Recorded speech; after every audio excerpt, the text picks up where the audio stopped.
काफी मदद करेंगे।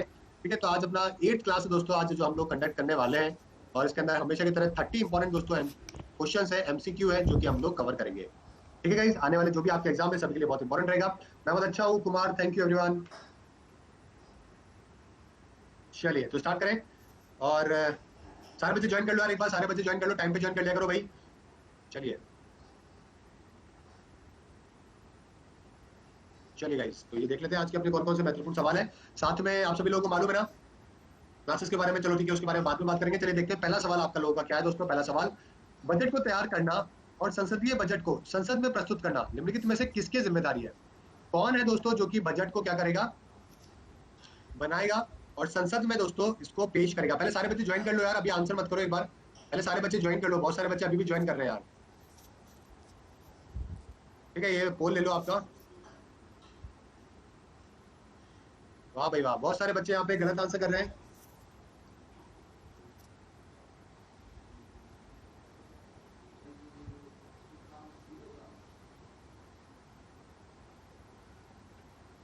चलिए, तो बहुत सारे बच्चों के यहाँ पे गलत जवाब आ रहे हैं, बहुत सारे हो चुके हैं यार। समझ नहीं आता, इतनी बार तो वैसे आप लोगों को मैंने डिस्कशन किया हुआ है इसके बारे में, फिर भी आप ऐसा गलत गलत आंसर करते हो। चलिए गाइस देखो, यहाँ पे 75% बच्चों के जो आंसर आ रहे हैं वो आ रहे हैं यहाँ पे डिपार्टमेंट ऑफ फाइनेंशियल सर्विसेज। ये आंसर हो सकता है क्या, फाइनेंशियल सर्विसेज? यार पूरी इकोनॉमिक्स का मैटर है, पूरी इकोनॉमी देखनी है देश की, तो डिपार्टमेंट ऑफ इकोनॉमिक अफेयर तो करेगा। ये कितनी अच्छी बात है, डिपार्टमेंट ऑफ इकोनॉमिक अफेयर तो करेगा, कितना सिंपल सा क्वेश्चन था। ठीक है, तो बी आपका यहाँ पे बिल्कुल सही आंसर होगा दोस्तों। बहुत ही सिंपल सा क्वेश्चन है, जो डिपार्टमेंट ऑफ इकोनॉमिक अफेयर्स है जो कि मिनिस्ट्री ऑफ फाइनेंस के अंडर में आता है, वो रेस्पॉन्सिबल होता है दोस्तों बजट को बनाने को लेकर और उसको काम करने को लेकर। ठीक है, बहुत ही सिंपल सा क्वेश्चन था, लेकिन मैं उम्मीद नहीं थी गलत करोगे आप लोग। चलो ठीक है, इसके अलावा कुछ और जानकारी जो है वो बजट के बारे में ले लेते हैं गाइस। काफी सारी चीजें हैं जो कि बजट के बारे में पूछी जाती है। सबसे पहले ये बताओ कि पहला भारतीय बजट दोस्तों प्रेजेंट किसके द्वारा किया गया था। ठीक है, पहला भारतीय बजट दोस्तों पेश किया गया था जेम्स विल्सन के द्वारा, एक स्कॉटिश फर्स्ट फर्स्ट बजट की अगर मैं बात करूं तो एक स्कॉटिश पर्सन थे जेम्स विल्सन, उन्होंने दोस्तों बजट पेश किया गया था। ये बात है कोई दोस्तों मतलब बहुत पुरानी 19th सेंचुरी की बात है, मतलब समझ रहे हो। ठीक है, इस आदमी की डेथ हुई थी 1860 के अंदर, तो उससे भी पहले जो है ये बजट है जो कि इस बंदे ने पेश किया गया था। ओके, और सुबह कितने बजे, 11 बजे जो है वो किया जाता है। सुबह कितने बजे, 11 बजे है ना सुबह। वैसे पहले तो 5 बजे किया जाता था, लेकिन फिर बाद में ब्रिटिश प्रथा को दोस्तों खत्म करके हमने इसको शुरुआत में स्टार्ट किया। ठीक है, ये बात भी आपको यहाँ पे ध्यान रखनी है। और मैक्सिमम नंबर ऑफ बजट किसके द्वारा पेश किए गए थे दोस्तों, मैं जल्दी से बताइए, मैक्सिमम बजट किसके द्वारा पेश करे गए।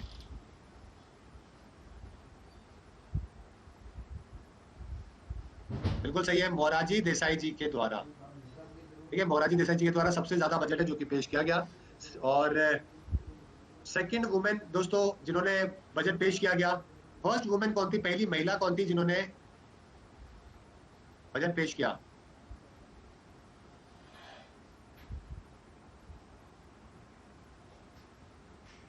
बिल्कुल सही है, इंदिरा गांधी जी तो दोस्तों पहली महिला थी, इंदिरा जी, उसके बाद में Nirmala ji, full time finance minister के तौर पे निर्मला सीतारमण जी ने पेश किया है।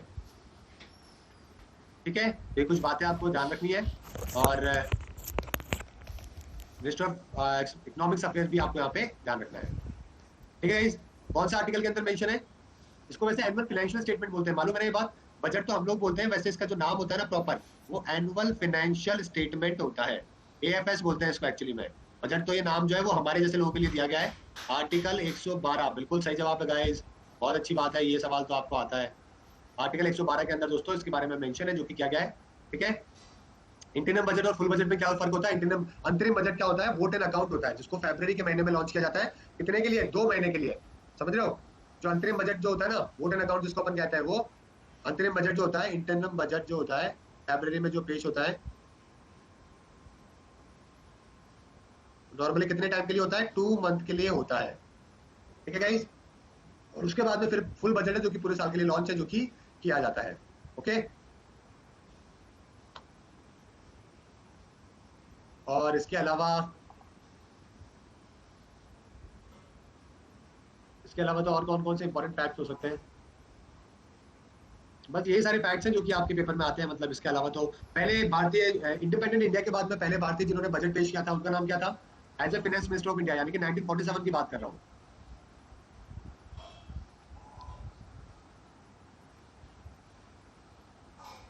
षणमुखम चेट्टी, बिल्कुल सही जवाब है आपका, षणमुखम चेट्टी। दोस्तों पहला इंडिपेंडेंट इंडिया के अंदर जो बजट पेश किया गया था वो षणमुखम चेट्टी जी के द्वारा किया गया था। वो 1947 में फाइनेंस मिनिस्टर थे, ठीक है। और रिपब्लिक ऑफ इंडिया का जॉन मिथाई के द्वारा। ओके, चलिए आगे बढ़े, अगला सवाल देखते हैं। वर्ल्ड रिफ्यूजी डे दोस्तों किस तारीख को मनाया जाता है? वर्ल्ड रिफ्यूजी डे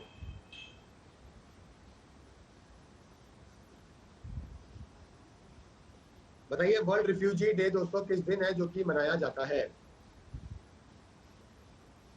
साथ में थीम भी पता होनी चाहिए, दोनों चीजें पता होनी चाहिए। 2019 की थीम की बात करें तो मैसेज है जो कि पूरी दुनिया में दिया जाता है दोस्तों। फिलिपो ग्रैंडी के द्वारा दोस्तों एक मैसेज दिया गया था, not just to get by but also to thrive, इस नाम से कुछ दिया गया था। तो take a step on world refugee day, ठीक है, take a step on world refugee day ये था, take a step on world refugee day. तो ये तो रखी गई थी दोस्तों थीम 2019 की। और दिवस कब होता है? 20 जून को मनाया जाता है, ठीक है, ध्यान रखिएगा। प्यार का पौधा वृक्षारोपण को बढ़ावा देने के लिए किस राज्य का एक अभियान है? प्यार का पौधा, बताओ भाई किसने स्टार्ट किया था प्यार का पौधा?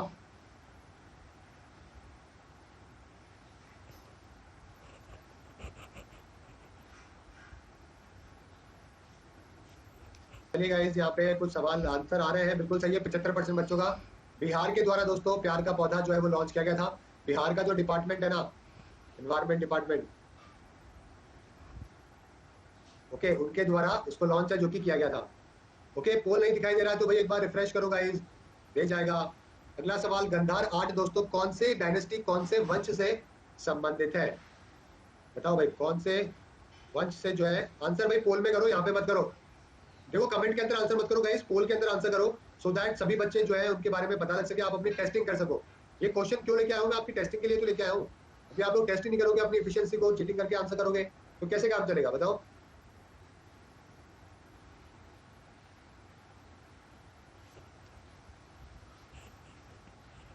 गंधार आर्ट का जो फॉर्मेशन हुआ था उसमें क्या था, ग्रीक रोमन लोग हो गए, साथ में इंडियन लोग हो गए, इन सबको मिलाकर दोस्तों क्या है गंधार आर्ट बनी थी। ग्रीक रोमन हो गए, इंडियन लोग हो गए, चाइनीज की भी कुछ चीजें इसके अंदर है, तो ऐसे मिलाकर गंधार स्कूल ऑफ आर्ट है जिसका फॉर्मेशन हुआ था। एक्चुअली के अंदर महायान बुद्धिज्म जो है ना उनसे क्लोजली रिलेटेड है, क्योंकि शुरुआत के अंदर जो इस गंधार आर्ट की शुरुआत करी गई थी तो वो बुद्धिज्म के आर्ट, लॉर्ड बुद्धा हो गए, बुद्धि ट्री वो हो गया अपना, है ना, बुद्धि ट्री हो गया, उन सब की पेंटिंग से जो कि इसके अंदर बनाई जाती थी, समझ रहे हो? तो यहाँ पे हम इसको रिलेट करेंगे किससे? पहली बात तो हम इसको रिलेट करेंगे महायान से,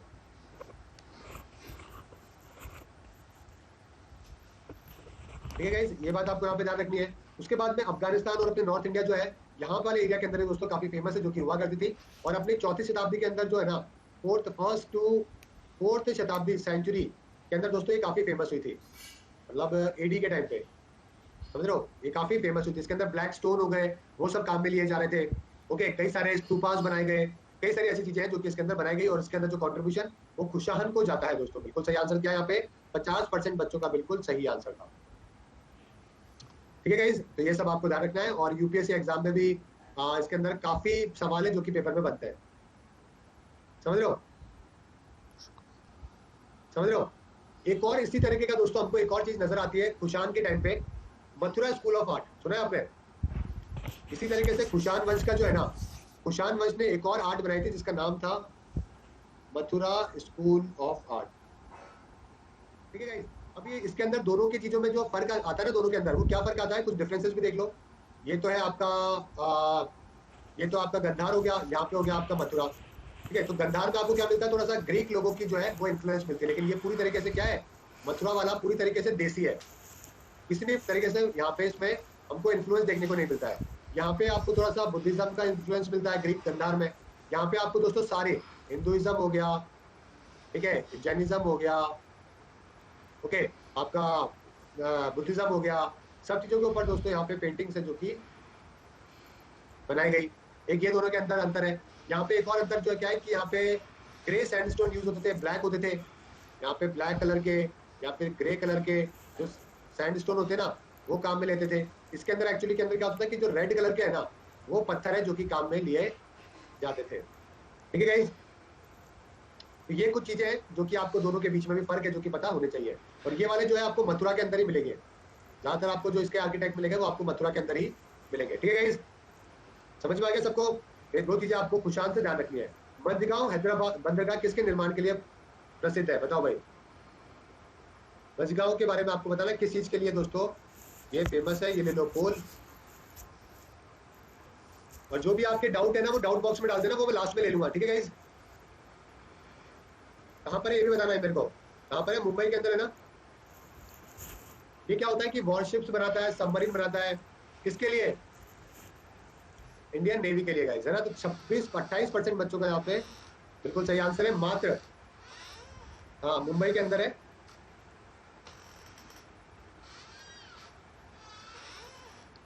ठीक है गाइस, एक बच्चे ने 4 दिसंबर नेवी डे भी बताया दोस्तों। चलिए, प्रधानमंत्री वन धन योजना किस केंद्रीय मंत्रालय का प्रमुख योजना है? वन धन योजना दोस्तों किसका है? बहुत बच्चे देखो सोच समझ के आंसर लगाया करो। ऐसे जो है ना पोल आते ही जल्दी लगाने में कोशिश मत किया करो, गलत आदत डाल रहे हो आप अपनी। जल्दी आना इंपॉर्टेंट नहीं है, क्वेश्चन को समझ के ऑप्शन पढ़ के आंसर लगाना इंपॉर्टेंट है। 2019 में लॉन्च करी गई थी इस स्कीम को, ताकि जो अपने ट्राइबल लोग हैं उनका जीवन व्यापन हो सके, समझ रहे हो। और इसी प्रकार से वन धन जो है ना केंद्र भी बनाए गए थे, ताकि जो प्रोडक्ट होते हैं ना फॉरेस्ट के वो सब जो है बेच सके। तो ये मिनिस्ट्री ऑफ ट्राइबल अफेयर्स के द्वारा किया गया। 31% बच्चों का सही आंसर है वन धन योजना। ठीक है गाइस, लोगों लौंग के तेल में कौन सा सक्रिय पदार्थ पाया जाता है?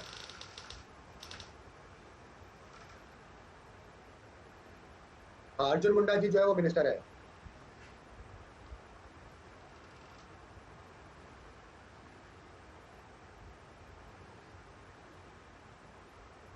जो भी लौंग के तेल होते हैं इसको क्लोव ऑयल बोलते हैं अपन इंग्लिश में, क्लोव ऑयल। इसके अंदर क्या होता है? यूजेनॉल होता है दोस्तों। क्या होता है? यूजेनॉल। मात्र 26% बच्चों का सही आंसर है। ओके, हाँ ये वाला थोड़ा सा मुश्किल क्वेश्चन था। ट्राइबल मिनिस्टर है, ट्राइबल मिनिस्टर अर्जुन मुंडा। चलिए गाइस, अगला सवाल है मेन ऑब्जेक्टिव IRDP का क्या है? IRDP के बारे में आपको बताना है दोस्तों।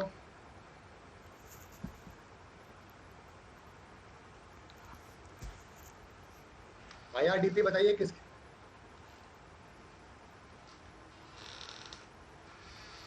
IRDP जो काम में लिया जाता है बिल्कुल सही है यहाँ पे दोस्तों, rural development and poverty alleviation के तौर पे इसको लिया जाता है। ठीक है, इंटीग्रेटेड रूरल डेवलपमेंट प्रोजेक्ट है एक तरीके से, गवर्नमेंट ऑफ इंडिया के द्वारा इसको गांधी जी के बर्थडे पे लॉन्च किया गया था। 2 अक्टूबर 1980 के अंदर इसको लॉन्च किया गया था।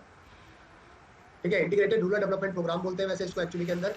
सेल्फ एम्प्लॉयमेंट प्रोग्राम है गाँव के अंदर, ताकि इनकम इंक्रीज कर सके, पॉवर्टी लाइन से ऊपर आ सके। स्मॉल फार्मर एग्रीकल्चर वालों को क्या जो अपने क्राफ्ट रॉड बनाते हैं उन सबको यहाँ पे फंड है जो कि स्टेट और सेंटर के द्वारा 50-50 रेशियो के अंदर दिया जाता है। ठीक है, तानसेन सम्मान किस सरकार द्वारा दिया जाता है? बताइए, तानसेन सम्मान।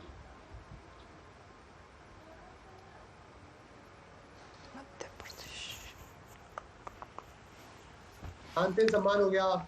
एक दो सम्मान और है जो कि मध्य प्रदेश के द्वारा दिए जाते हैं दोस्तों। तो आपका आंसर क्या हो जाएगा? मध्य प्रदेश आपका बिल्कुल सही आंसर हो जाएगा। कालिदास सम्मान भी इनके द्वारा दिया जाता है, याद है क्या?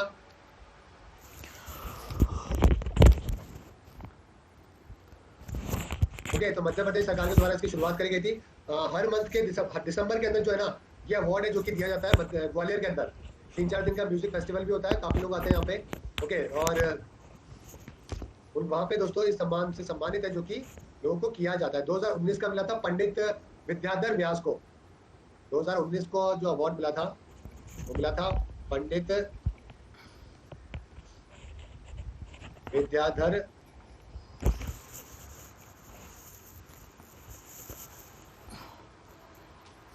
व्यास जी को। ठीक है गाइस,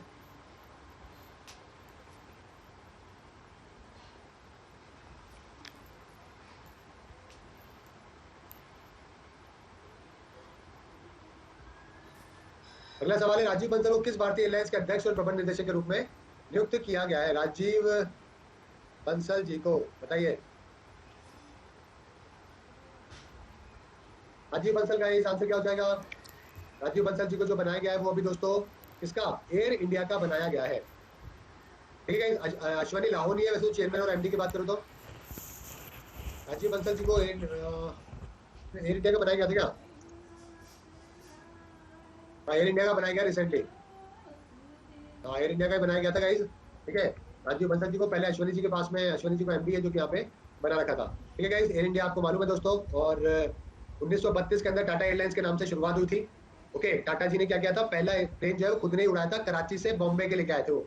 उसके अंदर कुरियर सेवा उन्होंने स्टार्ट करी थी। उसके बाद में 1900 बाद में इसको रीनेम करके जो है एयर इंडिया जो है वो कर दिया गया था वर्ल्ड वॉर सेकंड के बाद में 1960 के आसपास। ठीक है और इंडियन एयरलाइंस को भी मर्जर कर लिया था, तो वो एक बहुत बड़ा घाटे का सौदा हो गया था। समझ रहे हो? तो आंसर यहाँ पे एयर इंडिया आपका बिल्कुल सही आंसर हो जाएगा। 1932 के अंदर देश के पहले पायलट और पहली प्लेन सेवा इंडियन एयरलाइंस की शुरुआत करी गई थी। ओके किसके द्वारा, कौन थे, जेआरडी टाटा। और प्रॉफिटेबल थी उस टाइम पे, पैसे कमाए थे इस कंपनी ने। रक्त में पाए जाने वाले प्रतिजन और प्रत्याक्षी का अध्ययन क्या कहता है? स्टडी ऑफ एंटीजन और एंटीबॉडीज की स्टडी को हम क्या बोलते हैं?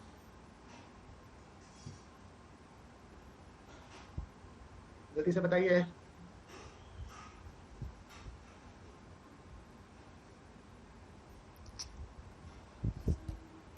जो भी बॉडी में सीरम होते हैं, फ्लूइड होते हैं, उनके आइडेंटिफिकेशन के लिए हम लोग सीरोलॉजी है जो कि करते हैं। 38% का सही आंसर है सीरोलॉजी। गायनोलॉजी तो आपको मालूम है दोस्तों, गायनिकोलॉजिस्ट होता है। बायोलॉजी मालूम है, हिस्टोलॉजी भी आपको मालूम है। हिस्टोलॉजी क्या होती है जल्दी से बताओ, हिस्टोलॉजी क्या होती है? किसी की भी माइक्रोस्कोपिक स्टडी करते हैं ना टिश्यूज के, टिश्यूज की स्टडी को हम हिस्टोलॉजी है जो कि कहते हैं। ठीक है गाइस गायनो बताइए, गायनोकोलॉजी के बारे में बताइए। गायनोकोलॉजी, गायनोकोलॉजी बताइए। जो भी फीमेल रिप्रोडक्टिव सिस्टम होता है ना, फीमेल रिप्रोडक्टिव सिस्टम जो होता है यानी कि जो बच्चा पैदा होता है उस टाइम पे जो स्टडी करते हैं उसको हम लोग क्या बोलते हैं? गायनोकोलॉजिस्ट बोलते हैं उस महिला को, डॉक्टर को। ठीक है हाँ रिप्रोडक्टिव सिस्टम की स्टडी को बोलते हैं, किसी भी महिला के रिप्रोडक्टिव सिस्टम की स्टडी को करने को। चलिए गाइस आगे बढ़ते हैं कि निम्नलिखित में से कौन सा विटामिन गोल्डन राइस में संचित होता है? गोल्डन राइस के अंदर कौन सा विटामिन होता है?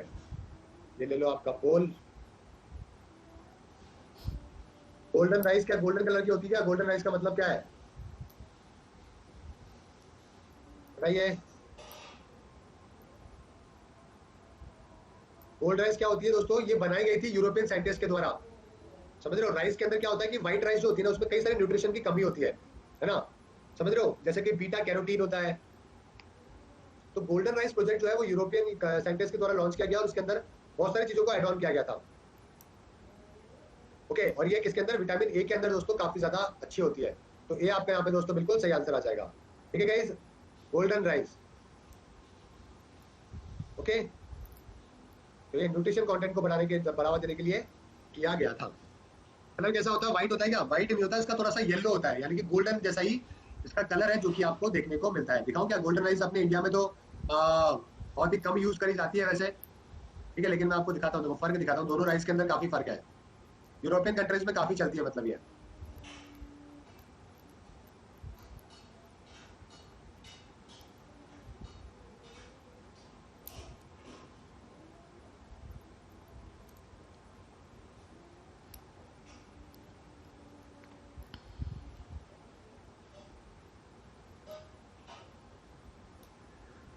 देखो दोनों के बीच में फर्क दिख गया आपको?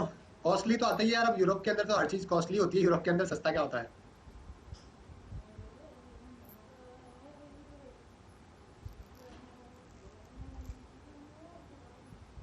ठीक है और आजकल तो क्या हो रहा है कि कई सारी डेवलपिंग कंट्रीज भी वो क्या कर रहे हैं कि न्यूट्रिशन की रिक्वायरमेंट को पूरा करने के लिए उसको काफी प्रोड्यूस कर रहे हैं। समझ रहे हो? ये आजकल डेवलपिंग कंट्रीज भी कर रहे हैं इसको, लेकिन हमारे यहाँ पे क्या वैसे नॉर्मल राइस इतना ज्यादा होता है, इस वजह से हम लोग इसके ऊपर ज्यादा फोकस करते नहीं है। अदरवाइज काफी इसके ऊपर डेवलपिंग कंट्रीज भी काम कर रहे हैं। ठीक है आगे बढ़ते हैं। निम्नलिखित में से कौन सा कीट काला बाजार नामक बीमारी है जो कि फैलाता है? बताइए। कालाजार के बारे में आपको बताइए दोस्तों। कालाजार दोस्तों कौन सा मच्छर है जो कि फैलाता है?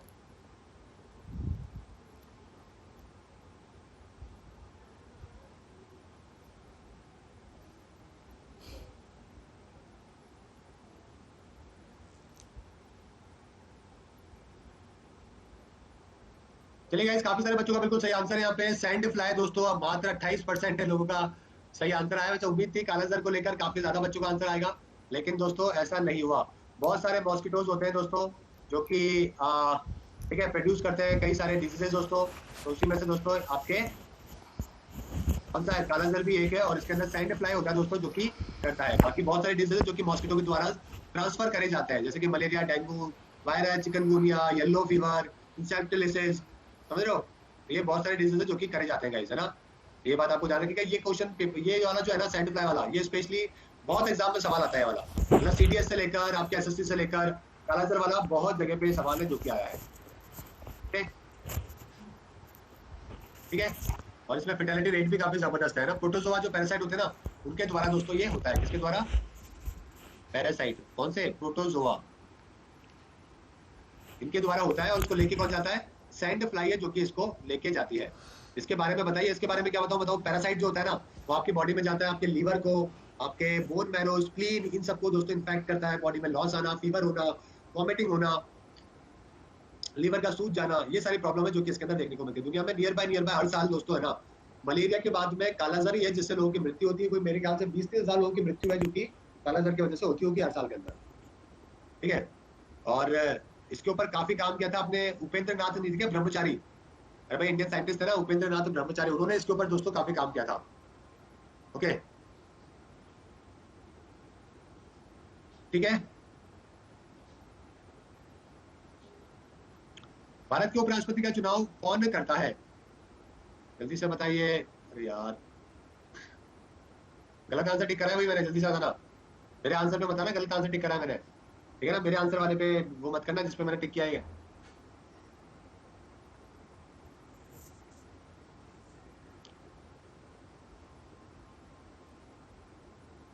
अभी भी 75% ही किया है।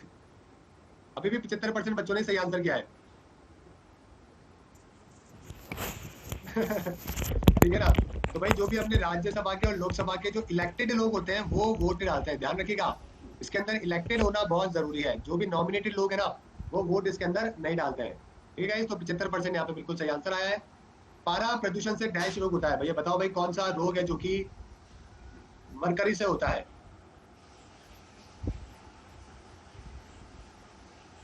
मुझे बताइए।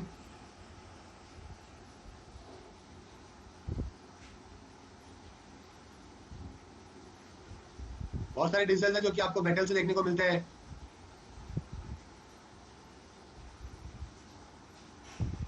चलिए, काफी सारे बच्चों का बिल्कुल सही आंसर आया दोस्तों। मीना माटा आपका बिल्कुल सही आंसर है जो कि हो जाएगा। क्या होगा? मीना माटा, बिल्कुल ठीक है यहाँ पे। ओके। इसके अलावा भी अगर पांचवा ऑप्शन स्किप करने का होता है, बिल्कुल सही है। अरे यार, एक बार होल्ड करो गाइज।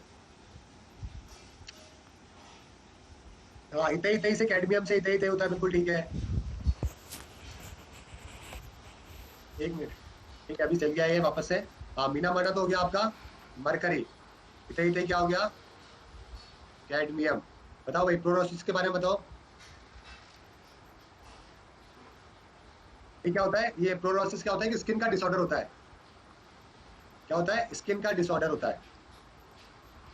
ठीक है, किसकी वजह से होता है भाई, जल्दी से बताओ।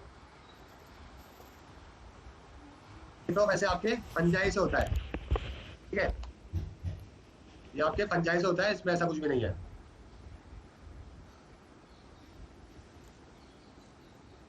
और ये ट्रिंचोनिस, बताओ भाई।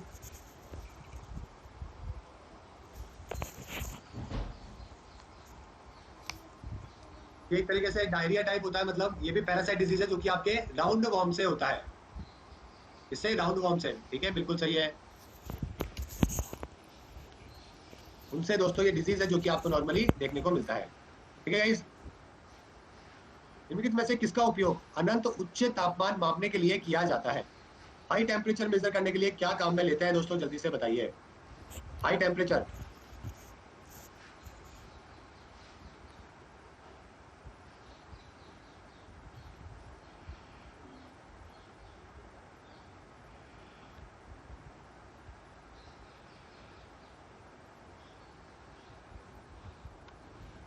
चलिए यहाँ पे डी आंसर आया दोस्तों, पायरोमीटर बिल्कुल सही है। 65% बच्चों का पायरोमीटर ही काम में आता है, क्योंकि देखो मरकरी तो हम लोग काम में लेते हैं, रेसिस्टेंस का कोई मतलब नहीं है, थर्मोकपल का भी कोई मतलब नहीं है। ठीक है, तो ये बात ध्यान रखिएगा कि यहाँ पे आपको यही काम में देगा। इसके अलावा पिछले वाले के अंदर हमने एक चीज के बारे में और मेटल के बारे में डिस्कशन करना भूल गए। यहाँ पे हमने इन 4 के बारे में डिस्कशन किया, और भी तो कई सारे मेटल होते हैं, इनसे बहुत कई सारे पॉइजनस डिजीज होते हैं, जैसे कि लीड होता है। लीड से क्या होता है भाई? लीड से एक होता है प्लम्बियम, प्लम्बियम नाम से, प्लम्बियम नाम से होता है। ठीक है, वैसे मरकरी से मीनामाटा बताया, और मरकरी से एक और डिजीज होता है, वैसे आपको पता होना चाहिए, हैटर नाम से। मरकरी जो है ना, एक हैटर नाम से एक और होता है आपका, मीनामाटा तो था ही। ओके, उसी प्रकार से अगर मैं बात करूं तो लंग का डिजीज भी होता है कॉटन की डस्ट से। तो कॉटन के अंदर इंडस्ट्री में काम करते हैं ना, तो कॉटन की डस्ट से आपको लंग डिजीज भी जो है तो देखने को मिल सकता है। लंग डिजीज को बोलते क्या है? ब्राउन लंग डिजीज बोलते हैं। ठीक है, इसको बायसॉसियस ऐसे कुछ नाम होता है, बायसॉसिनोसिस ऐसे करके कुछ नाम होता है। ठीक है, और ब्लैक लंग किससे होता है? ये तो होता है आपका ब्राउन। उसी तरीके से एक ब्लैक लंग का डिजीज भी होता है, ये आपके होता है कोल की डस्ट से। अगर कोल इंडस्ट्री में कोई काम कर रहा है तो उसके ब्लैक लंग होगा, अदरवाइज उसके क्या होगा? ब्राउन लंग डिजीज है जो कि होगा। ठीक है, और उसी तरीके से सिलिका की डस्ट से तो सिलिकोसिस हो जाएगा, और आयरन की डस्ट से साइडरोसिस हो जाएगा। आयरन की जो डस्ट होती है ये हो जाएगा। ठीक है, मीनामाटा नाम क्यों रखा गया था? क्योंकि मीनामाटा के अंदर हुआ था ये, जापान के अंदर, इसलिए इसका नाम रखा गया। ठीक है ना, ये सब भी ध्यान रखिएगा। पायरोमीटर मैंने आपको बता दिया। थोड़ा सा मुझे पायरोमीटर के बारे में थोड़ा सा और बताओगे क्या? पायरोमीटर दोस्तों क्या होता है? एक थर्मामीटर ही होता है ना दोस्तों, जो कि मेजर करता है किसी भी सरफेस का टेम्परेचर। सरफेस का ऐसा नहीं लगाते क्या अपन, वो मशीन लगाते क्या अपन यार, मशीन लगा के चेक करते हैं, वो एक्चुअली के अंदर पायरोमीटर ही होता है। ठीक है, क्योंकि नॉर्मली फंडेंसेस होते हैं ना, जहाँ पे कोल की भट्टे वट्टे होते हैं, वहां पे टेम्परेचर मेजर करने में वहां पे टच करके दोस्तों सरफेस से पता करते हैं। ठीक है, इसमें भी 2 तरह के आते हैं, एक तो ऑप्टिकल आता है और एक दूसरा आता है एक और। फायरों का मतलब भी फायर होता है, बिल्कुल सही बोला है बच्चे ने। निम्नलिखित में से मानव मस्तिष्क का कौन सा भाग उल्टी और खाना निगलने का नियंत्रण करता है? वॉमिटिंग करना, सोलोइंग करना, कौन सा दोस्तों पार्ट है जो कि ये करता है?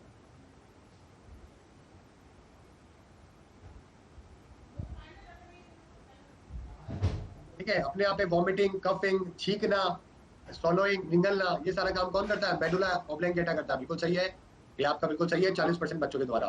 निम्नलिखित में से द्रव्य धातु कौन सा है? लिक्विड मेटल दोस्तों कौन सा है? बहुत ही सिंपल सा सवाल है, आंसर कर लेना चाहिए मुझे लगता है।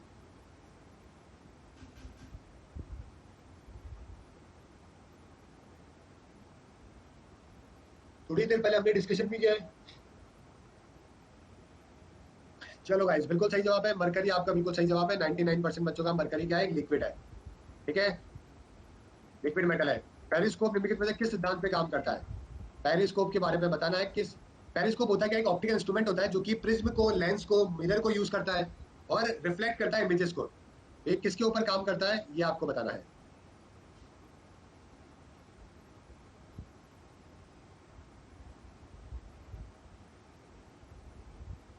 ठीक है गाइस, और साथ में गाइस अभी 11 से 12 भी मेरी फ्री क्लास है एक, और 12:30 से 1:30 के बीच में भी ज्वाइन कर सकते हो। 11 से 12 दोस्तों मैं आपको क्वेश्चन करवाने वाला हूँ पार्ट 2 के भारतीय संविधान के, और 12:30 से 1:30 आज जो मैं करवाने वाला हूँ आपको फ्री क्लासेस है, एसएससी कैटेगरी के अंदर मिलेगी आपको ये, अनअकैडमी लर्निंग ऐप के अंदर। ठीक है ना, तो यहाँ पे मैं आपको करवाने वाला हूँ लेटर वैदिक एज, लेटर वैदिक एज के बारे में बताने वाला हूँ। अगर कभी आपने मुझसे हिस्ट्री, ज्योग्राफी, पॉलिटी ये सब नहीं पढ़ी है तो पढ़ लीजिएगा। आंसर यहाँ पे हो जाएगा टोटल इंटरनल रिफ्लेक्शन। मैंने आपको बताया था ना भाई, पेरिस्कोप क्या काम करेगा? रिफ्लेक्शन का काम करेगा। ठीक है, चिपको आंदोलन की शुरुआत किसने करी थी? बहुत ही सिंपल सा क्वेश्चन है चिपको आंदोलन वाला।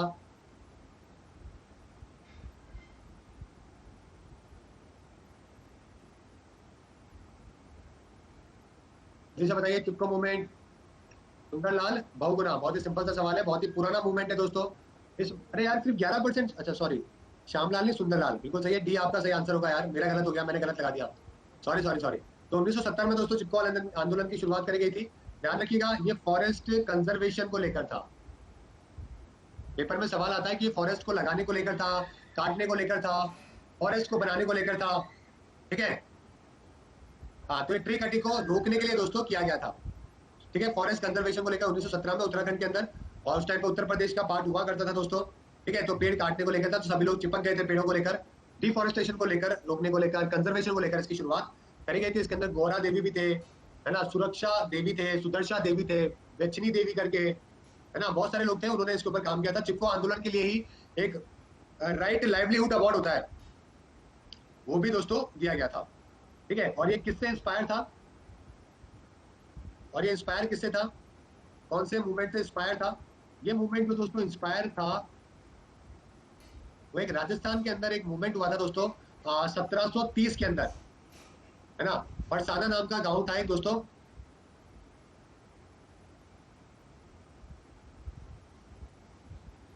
परसाना नाम का एक गांव था।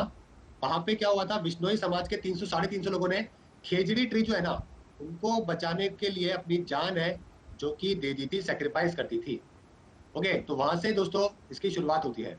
जयप्रकाश नारायण ने भी, जो आपको मालूम है, सर्वोदय मूवमेंट किया था, उसमें भी तो यही था, समझ रहे हो। तो ऐसे बहुत सारे मूवमेंट है जो कि देश में हुए हैं। प्रथम महिला लोकसभा के अध्यक्ष कौन थी? बहुत ही सिंपल सवाल।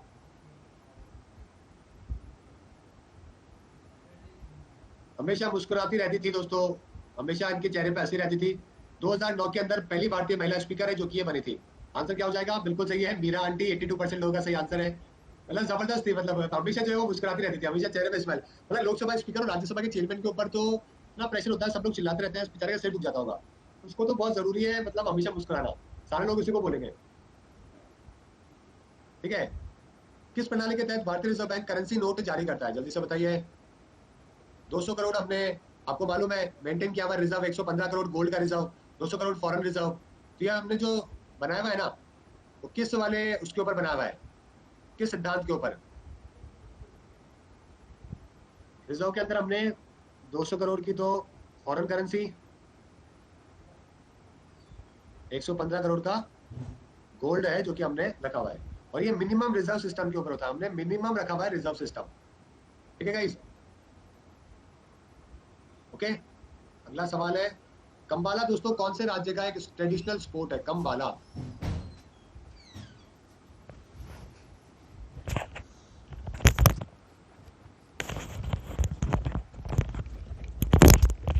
बताओ भाई आंसर कंबाला को लेकर। कंबाला में भी क्या होता है? यही तो कुछ ऐसे होता है ना।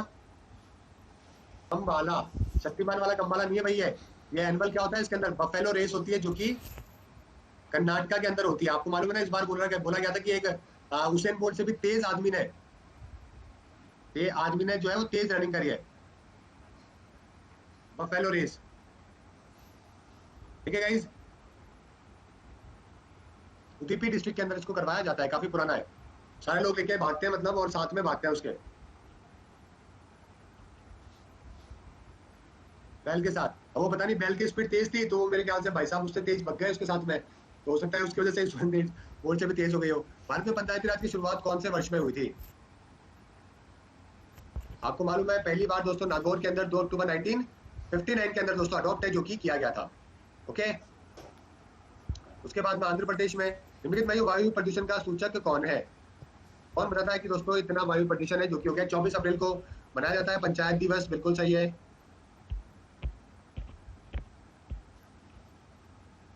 ठीक है, आंसर यहाँ पे क्या हो जाएगा? लाइकन आपका बिल्कुल सही आंसर है, जो कि हो जाएगा। ओके, एयर पोल्यूशन को कौन, लाइकन है जो कि दोस्तों क्या करता है, बताते हैं, है ना। ऊर्जा का आधारभूत स्रोत क्या है दोस्तों?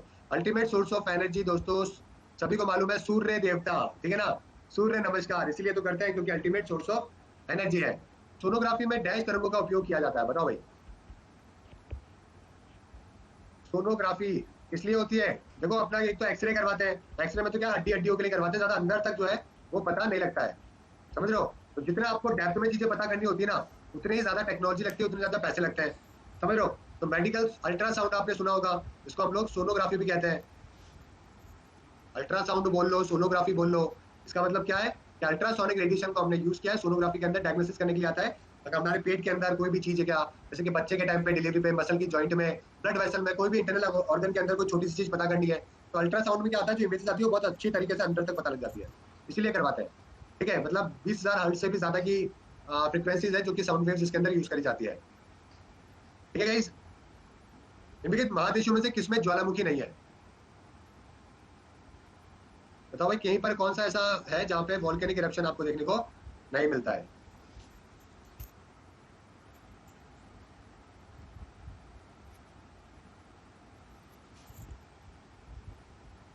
ये बिल्कुल सही जवाब है आप सभी लोगों का दोस्तों। यहाँ पे ऑस्ट्रेलिया 66% लोगों का ऑस्ट्रेलिया में दोस्तों कोई भी वॉल्केनिक इरप्शन जो है, वॉल्केनोज आपको देखने को नहीं मिलते। ठीक है गाइस, और साथ में बताओ भाई एटना कहाँ पर है? एटना कहाँ पर है? एटना कुछ इंपॉर्टेंट है अगर मैं बात करूं दोस्तों आपके वॉल्केनिक इरप्शंस की, तो माउंट एटना बड़ा इंपॉर्टेंट है, जो कि आपके दोस्तों कहाँ पर है? इटली वाले एरिया के अंदर है। ठीक है, इसी तरीके से और भी बताओ भाई, और भी बहुत सारे। स्ट्रोमली कहाँ पर है? स्ट्रोमली, स्ट्रोमली कहाँ पर है? स्ट्रोमली, हाँ वो भी इटली के अंदर ही है, स्ट्रोमली भी। ओके, उसी तरीके से किलिमंजारो के नाम पे भी है। ओके, काराकट नाम से भी है। बताओ बताओ बताओ, कौन कौन से कंट्री और स्टेट का नाम जो है वो लिखो जल्दी से, जल्दी बताओ भाई। अगर मैं एक्टिव वॉल्केनोज के बारे में बात करूँ ना, अगर एक्टिव वॉल्केनोज के बारे में जो कि पेपर में आते हैं, तो उसमें से सबसे पहले अगर मैं बात करें तो एक एना का ले लो, एना। चलो मैं कुछ लिख देता हूँ आपके लिए नाम। ऑस्ट्रेलिया में नहीं है, एक तो है आपका एना। एना कहाँ पर है, कौन बताएगा? एना तो है आपके इंडोनेशिया के अंदर। ठीक है, कैमरून, कैमरून में मिल जाएगा। एक गोला टीरी नाम से है, गोला ट्री, यह है आपके चिली के अंदर। ठीक है, एक अगुंग करके है, वो भी इंडोनेशिया में है। ये नाम आपने थोड़े से कम सुने होंगे। एटना इटली में आपको मिल ही गया है दोस्तों, एटना इटली में हो गया है। सलाडो कहाँ पर है? सलाडो, ओजस डेल सलाडो, बहुत ही फेमस है। ओजल सेल सलाडो, ये कहाँ पर है? ओजस डेल सलाडो, सलाडो है आपके दोस्तों, ये भी आपके चिली के अंदर ही है। ठीक है,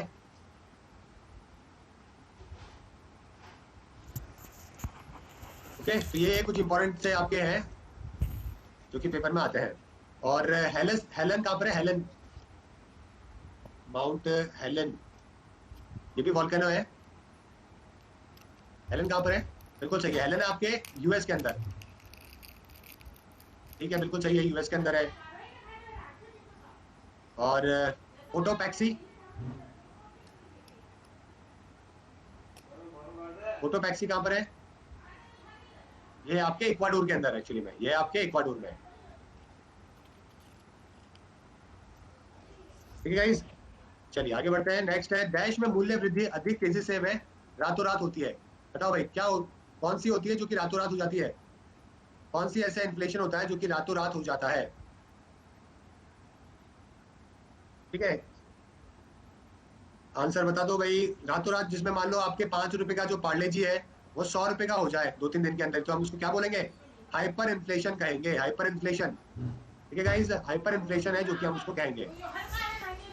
ओके, उसी तरह से गैलोपिंग भी होता है जो कि एकदम से बढ़ जाता है ना। गैलोपिंग में क्या होता है कि 220% से 200% के आसपास हो जाती है।